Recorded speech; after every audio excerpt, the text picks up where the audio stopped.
बिस्मिल्लाहिर्रहमानिर्रहीम। एक तरफ तो हुकूमत के दावे हैं कि वो किसानों के लिए बेतहाशा जो है वो काम कर रही है, और दूसरी जानिब ज़राअत और किसान है जो आज भी बदहाली का शिकार है। हुकूमत की जानिब से 3500 रुपये गंदम का रेट अनाउंस कर दिया है। इस रेट से किसान को जो है वो कितना फ़ायदा होगा। पाकिस्तान किसान इत्तेहाद के चेयरमैन खालिद बाट साहब हमारे साथ मौजूद हैं, हम उनसे बात करेंगे। बहुत सारी अंदर की बातें जो हैं वो आज इनसे डिस्कस करेंगे कि ज़राअत के साथ क्या हो रहा है, हुकूमत का जो प्लान्स हैं वो भी इनसे पूछेंगे कि अंदर खाते चल क्या रहा है। बार साहब अस्सलाम वालेकुम। जी, वालेकुम सलाम। बहुत सर, शुक्रिया। सबसे पहले तो ये बताइएगा कि ये 3500 रुपये जो है वो रेट अनाउंस कर दिया गया है, तो काफ़ी नहीं है ये रेट? हाँ जी, देखें, हम गवर्नमेंट से ये अपील करते हैं कि आप हमारे साथ बैठ जाएँ। हमने आज प्रेस कॉन्फ्रेंस में अखराजात बताए हैं कि हमारा तकरीबन कुछ 1.5 लाख के करीब हमारा 1.5 लाख से लेके 1,70,000 तक हमारे अखराजात आते हैं। अगर हम 3500 में बेचें तो 30 मन से एवरेज ऊपर नहीं आती, क्योंकि क्लाइमेट चेंज हो गया है, तो वो हमें कोई लाख रुपए के करीब पड़ता है। तो 50 से 60 बल्कि 70,000 रुपए एकड़ हम लॉस करते हैं। और कोशिश किसान ये कर रहा था कि 2 साल से गंदम काश्त कर रहा था, लेकिन इससे पिछले साल गंदम कम काश्त की। लेकिन अगर आप यही 3500 का रेट रखेंगे तो किसान गंदम काश्त नहीं करेगा, जिससे मुल्क को नुकसान होगा, आपके ज़रा बादला डॉलर्स को नुकसान होगा और किसान को नुकसान होगा, जो इस मुल्क का 70% ज़राअत पे मुल्क चलता है, जिसमें 70% उस किसान का हिस्सा है। उसमें छोटी मार्केट्स हैं, दुकानें हैं, छोटे शहर हैं, वो सब के सब उसकी इकॉनमी जो है, क्योंकि इंडस्ट्री नहीं है, कोई फैक्ट्रीज़ नहीं है, वो सारे के सारे जो है ना, किसान की अगर गंदम अच्छी होगी तो छोटी मार्केट चलेंगी, फर्नीचर चलेगा, किराना स्टोर चलेगा, यानी कि हर तरह से चीज़ें बेहतर होंगी। बार साहब, आपने कहा कि 1,50,000 से 1,70,000 खर्चा आता है, ये कैसे खर्चा आता है? गवर्नमेंट को आपने नहीं बताया, उनको क्यों नहीं ये समझ आ रही इस बात की? देखिए, पिछले साल गवर्नमेंट ने एक अखराजात अपनी मर्ज़ी से निकाले थे, उसमें उन्होंने ठेका 60,000 नहीं निकाला था। उसमें उन्होंने एक अखराजात किए, उन्होंने कहा जी अगर 60,000 ठेका नहीं लगाते, किसान की अपनी ज़मीन है, तो उन्होंने गवर्नमेंट पंजाब का ये था, पिछले साल की बात कर रहा हूँ, जहाँ डीएपी का रेट कम था, यूरिया कम था, डीज़ल कम था, बिजली और हर चीज़ सस्ती थी, तो उन्होंने कहा कि आपके अखराजात 3400 रुपए आते थे ठीक, पिछले साल। तो आपने अगर 100 रुपये, आपको 100 रुपये प्रॉफिट हो रही है अब गवर्नमेंट देखो से? ना क्या, अब 100 रुपए प्रॉफिट दे रहे हैं, लेकिन जो अखराजात बढ़ गए हैं, ये पिछले साल की कैलकुलेशन है 3400 रुपए की। आज अगर अखराजात लगाए, अगर ठेका उन्होंने लगाया ही नहीं उसमें। आपने कोई अंदाजा लगाया तो 4,000 अखराजात 3,600 या 4,000 तक चले सर, जाएंगे? इस टाइम आज अगर हम ईमानदारी से बात करें तो 4500, 4400, 4600 रुपए वो ठेका है, जिसमें मजदूर की मजदूरी नहीं, उसके ट्रैक्टर के सिर्फ डीजल है आप उसकी। कह रहे हैं 44-4500 में भी आपको प्रॉफिट नहीं है, आपका खर्चा पूरा होता है। जी जी, हम कहते हैं कि हमारा चलो हम गंदम अपने घर के लिए तो काश्त इसका करें। फिर हल क्या है? फिर इतना अगर गंदम अगर 6,000 रुपये करें, इसका मतलब है, या 5,000, तब आपको प्रॉफिट होगा। तो हुकूमत सस्ती रोटी भी जो है वो देना चाह रही है, तो इसका सारे मसले का फिर तो यही मुझे तो हल नजर आता है कि जो ज़रूरी मदाखिल हैं, जो खाद है, जो बीज है, स्प्रे वगैरह, वो सस्ते होने चाहिए। में हम यही तो कहते हैं गवर्नमेंट से कि देखिए, आपने खाद का रेट बढ़ाया, क्या आप गवर्नमेंट पंजाब एक्शन में आई और फौरन उसको उसको ख़त्म कर दिया। आपने चीनी हमसे 135 के हिसाब से 350 का गन्ना खरीदा, चीनी 190 रुपए 200 में बिक्री। क्या गवर्नमेंट ने किया? क्या सीएम पंजाब साहबा आपने पंजाब के शुगर मालकान के खिलाफ एफआईआर दर्ज की कि आपने चीनी 135 रुपए के हिसाब से गन्ना खरीदा है, और आप गवर्नमेंट ने फैसला उनके हक में कर दिया कि वैक्स मिल 175 रुपए क्या बेचेंगे। वजह है? ना शुगर इंडस्ट्री के खिलाफ गवर्नमेंट जाती है, ना फलोर मिल इंडस्ट्री के खिलाफ जाती है, और सारा का सारा प्रेशर जो है वो किसान पर डाला जा रहा है। आपने क्या नोट किया? देखिए, हम बेबस लोग हैं, मजबूर लोग हैं, हमारी स्ट्रेंथ नहीं है। हम शुगर मालकान तो इस टाइम की जो दोनों गवर्नमेंट है, वो तो है ही शुगर मालकान वो ही हैं। आप उनका नाम गवर्नमेंट ना कहें, उनको ये शुगर मालकान कह लें या गवर्नमेंट कह लें। बाहर से क्या गंदम जो है, आप समझते हैं कि इम्पोर्ट की तरफ हम जा रहे हैं? हमारे पास शॉर्टेज हो जी रही है। बिल्कुल, 100%। 15 लाख मैट्रिक टन इनको गंदम बाहर से मंगवानी पड़ेगी। इसकी वजह क्या है? किसकी, ये आप समझते हैं कि नाअहली की वजह से हम इस नैच पे पहुंचे हैं? देखिए जी, हमने तो 3 करोड़, 3.25 करोड़ लाख गंदम जो है वो, हम 3.25 करोड़ टन गंदम हमने जो है वो पैदा की थी, जी, जी। तो वो कहाँ गई? देखिए जी, ये गवर्नमेंट का फिगर था। जब उस पे भी हम गवर्नमेंट को कहते थे कि इन्होंने ऊपर सैटेलाइट से जो एक इमेज लिया था कि कितने एकड़ है, उसमें उन्होंने हमारी जो जौ काश्त था उसको भी ले लिया, चारे को भी ले लिया। तो इन्होंने पंजाब ने कहा कि 1,60,000 एकड़ जो है ना हमने गंदम काश्त कर ली।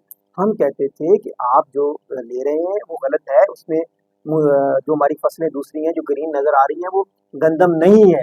लेकिन वही हुआ कि पिछले साल की नाक़स 2 साल की नाक़स पॉलिसियों की वजह से किसान ने गंदम कम काश्त की, और दूसरा जब गंदम पर कंट्रोल नहीं रहा गवर्नमेंट्स का, तो जो वंडा मिलें, जो सीड मिलें, वंडा मिलें जो हैं, वंडा जो मिर्ची वो बनाती थी मकई से, उन्होंने कहा कि यार हमने लाजमी मकई लेनी है, हमें 2100 रुपए मन में वो मिल रही है गंदम 1800 में, हम इसकी सीड बनाएंगे और सीड भी अच्छा है, और फीड अच्छा है, सॉरी।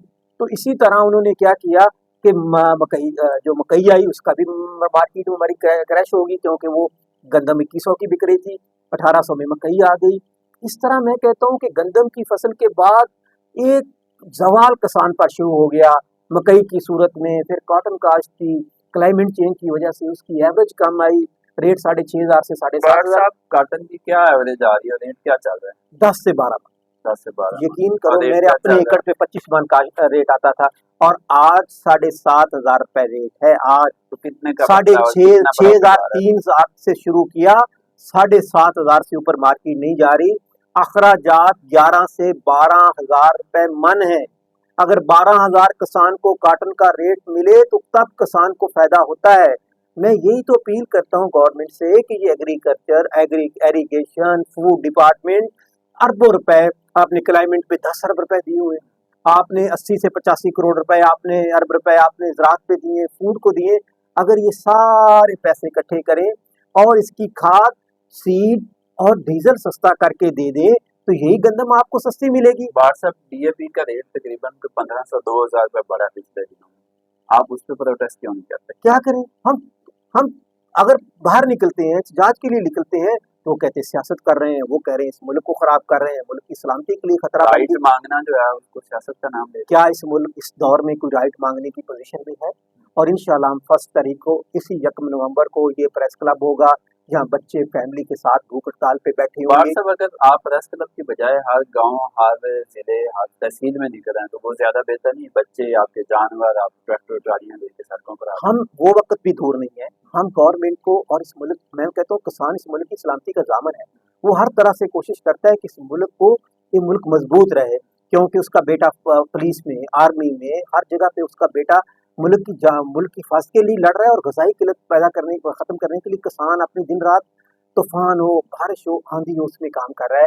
लेकिन बदकिस्मती से इस जालिम हुक्मरानों ने और नाहल ब्यूरोक्रेसी ने जिस तरह किसानों को लूटा, क्योंकि वो इजी है, एक बाबा है, चादर कमीज पहनी है, वो अगर डीसी के दफ्तर में आता है वहाँ तजलील होती है, एसएचओ के पास जाता है वहाँ तजलील होती है। आप ब्यूरोक्रेसी के खिलाफ एक मुकम्मल एहतजाज क्यों नहीं करते? सारे मसाइल से हटके कि आपको सबसे ज्यादा इन्होंने दबा रखा है। मैं कहता हूँ कि इंशाल्लाह ब्यूरोक्रेसी और करप्ट सियासतदान, और वो सियासतदान जिन्होंने किसानों के साथ जुल्म किया, वो पीपी हो, नून लीग हो, पीटीआई हो, जमात इस्लामी, यानी कि जमात इस्लामी इक़्तिदार में नहीं, इस टाइम इक़्तिदार में पीटीआई है, नून लीग है और पीपी है। हम तमाम सूबों में उन ब्यूरोक्रेट और उन करप्ट सियासतदानों के खिलाफ 1 नवंबर से एहतजाज का पहला आगाज कर रहे हैं। भूख हड़ताल के बाद हम पूरे इलाकों में डिस्ट्रिक्ट वाइज, यूनियन लेवल, हर जगह पे वो काम करेंगे जो हमारे हकूक के लिए आवाज़ बुलंद कर सके और अपना हक जो है ना गवर्नमेंट से मांग सके। व्हाट्सएप आप एहतजाज की कहा आपने दी, बड़ी ज़बरदस्त है।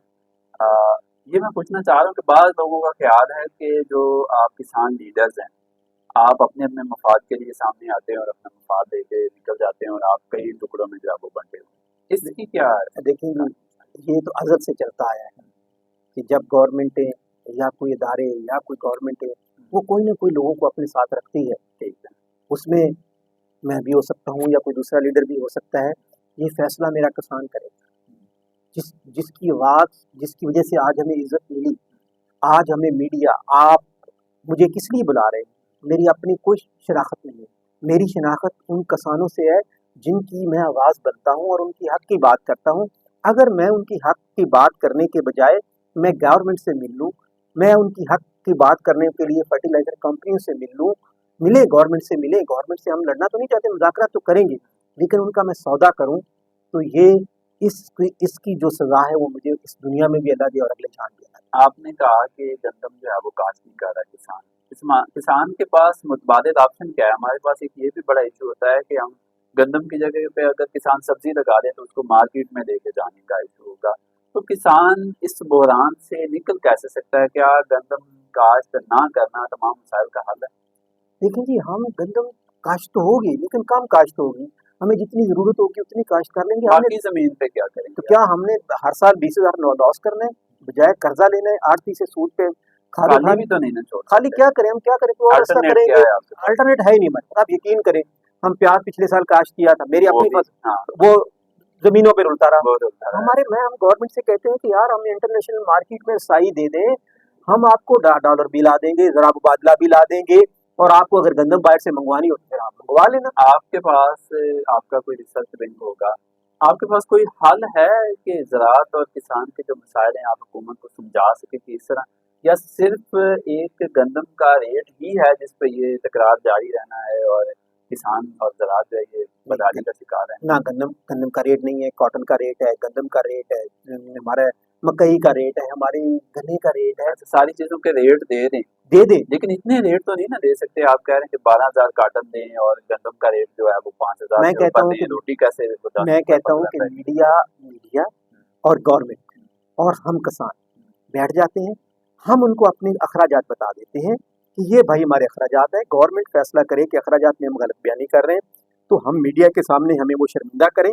अगर हम गवर्नमेंट को ये बता रहे हैं कि हमारे अखराजात इतने आ रहे हैं, हमें मकबूल प्रॉफिट दें। अब ये मेरी ज़िम्मेदारी तो नहीं है तो कि आपने मैं गंदम सर ये मेरी ज़िम्मेदारी तो नहीं है कि मैं गंदम से खरीदूँ, खर्चा करूँ 4,500 की और 3,500 के लिए मैं सीएम सिंध को, पंजाब को, केपीके को दे दूँ कि तुम रोटी सस्ती दे दो, मेरा पेट काट के किसी और गरीब को दे दो। ये गवर्नमेंट का काम है कि हमें चीज़ें सस्ती दें और हमसे गंदम सस्ती ले और गरीबों को भी रोटी सस्ती दे। आपने बार साहब मीडिया पे प्रेस कॉन्फ्रेंसेस आप करते हैं, आपने गवर्नमेंट को कोई किसी तरीके से कन्वे किया, कोई लेटर लिखा कि आप हमारे साथ बैठे हमारी बात सुने, वो तो हमें माफिया कहते ताकि हैं। ये जो गैप है ये देखिए, खत्म हो? वो माफिया कहते हैं। वो माफिया कहते हाँ, हैं? आपने सुना है तकरीरों में, वो कहते हैं किसान माफिया है।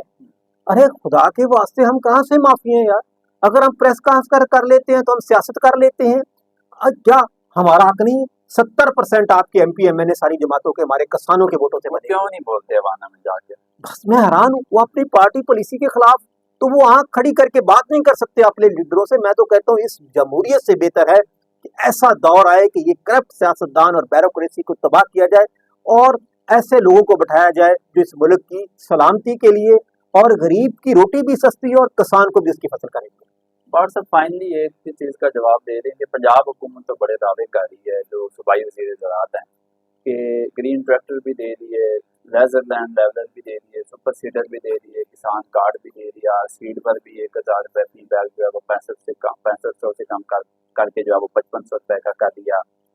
दूध और शहद की नहरें जो है वो पंजाब में बहाई जा रही हैं। इन सब पे आप क्या कहेंगे कि इन सब मंसूबों से जो पंजाब हुकूमत के मंसूबे हैं, इनका किसान को कितना फ़ायदा हुआ है? खुदा के वास्ते ब्यूरोक्रेसी, खासकर बड़ी ब्यूरोक्रेसी से मैं रिक्वेस्ट करता हूँ कि सीएम पंजाब को ये ना बताएं कि आप जहाज में जाके एक अरब फेंक देंगे। वो खुदा के वास्ते उनको नहीं, हकीकत आपके कहने का मतलब है कि ब्यूरोक्रेसी सीएम को मिसगाइड कर रही है? बिल्कुल मिसगाइड कर बिल्कुल मिसगाइड कर दी। ठीक है। क्योंकि उन्होंने प्रोजेक्ट चलाना है, उन्होंने ट्रैक्टर में प्रॉफिट लेना है, हर चीज़ में बार साहब ये आप इल्ज़ाम लगा रहे हैं कि ये किकबैक्स होते हैं? मैं कहता हूँ कि हर वो प्रोजेक्ट जो किसानों में देते हैं, आप नहर भर सफाई देख लो, उसमें अरबों रुपए की करप्शन है। आपने सोलर दिया, उस पे आप कोर्ट में हम गए, स्टे लिया, उसमें जो 10 लाख वाला सोलर था, जो 5 लाख में मिलना था वो 10 लाख में दिया। मैं कहता हूँ कि वो कौन सा प्रोजेक्ट है जिसमें ब्यूरोक्रेसी और जो उनके साथ मिनिस्टर मिलके करप्शन नहीं करते। ट्रैक्टर्स पे क्या कहते हैं? हाँ देखिए, वो ट्रैक्टर तो और किसान कार्ड पे भी? देखो, अब किसान कार्ड हम इनको कहते थे कि खुदा के वास्ते हमें भिखारी, अब देखो हम भीख मांगे हमें भिखारी बना दे, कोई इतराज नहीं है। आप किसानों के लिए भीख मांगे, आपको शर्म आती है? अरे यार, हमें क्यों भिखारी बना रहे हो? हमें भीख दे रहे हो पांच, हम आप जो कर्जा दो कि हम देने के काबिल ही नहीं। आप इस कर्जा वक्त आपने कहा कि देने के काबिल नहीं। इस वक्त जो किसान कार्ड के मामला है, किसान कहता है कि कर्जा रीशेड्यूल करके अगली तिमाही पे ले जाएं या इसको माफ कर दें।